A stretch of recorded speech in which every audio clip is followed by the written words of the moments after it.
going on, guys? What we have here is a small block quad cam Japanese V8. Toyota's 1UZ FE to be exact. We picked this motor up a few months ago on eBay. It came out of a '93 Lexus SC400. And as many of you know, buying a motor on eBay is a bit of a roulette game. You don't really know the quality of what you're purchasing, and the mileage doesn't really reflect how it lived.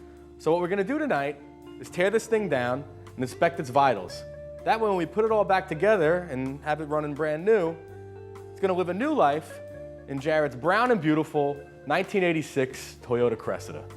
Welcome back to the Curb Cut.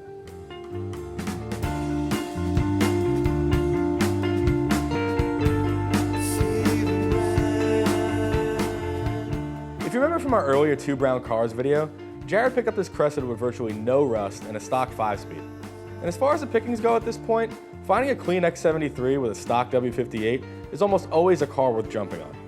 However, as far as the powertrain goes, the stock 5 MGE could definitely use some love, if not a full refresh itself.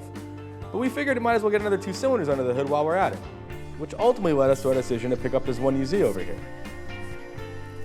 Now again, whenever you're buying a motor off eBay, regardless of what the seller claims, the listed mileage of the motor doesn't really tell you much about how well it was maintained or not.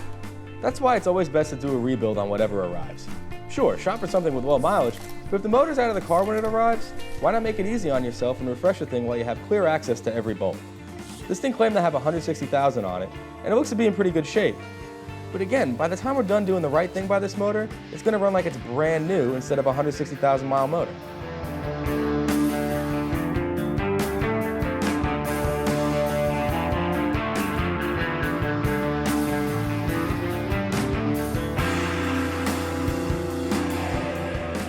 Another thing worth mentioning is that we got these beautiful parts from Makina Motorsports here, and this is what's going to help us transfer that power from the V8 into our stock W58. We got a bell housing adapter, custom pressure plate, flywheel, clutch, all the bearings we need. These parts are beautifully machined, and a lot of drift guys have been swearing by them for a while, so it's kind of the obvious choice for our street build here.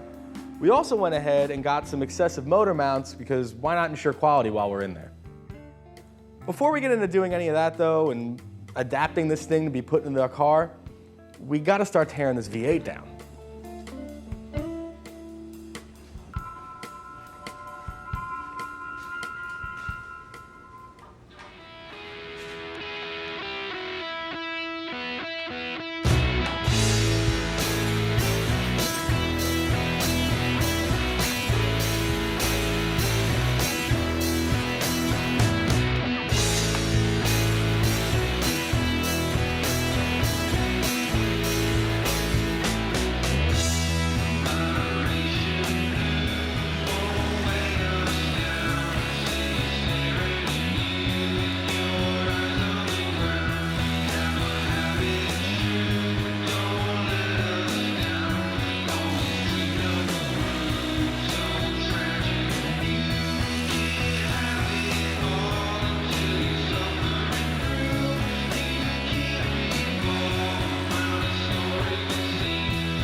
Now this is going to be a tedious process from here on out.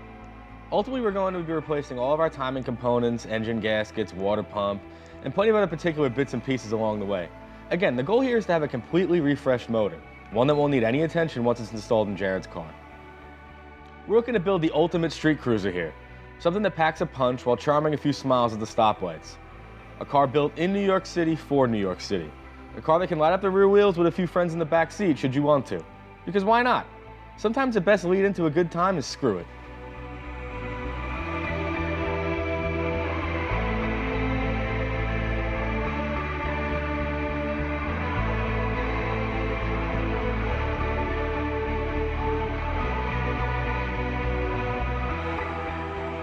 So, for those of you who are tuning in for the long haul, subscribe and stay tuned for coming episodes.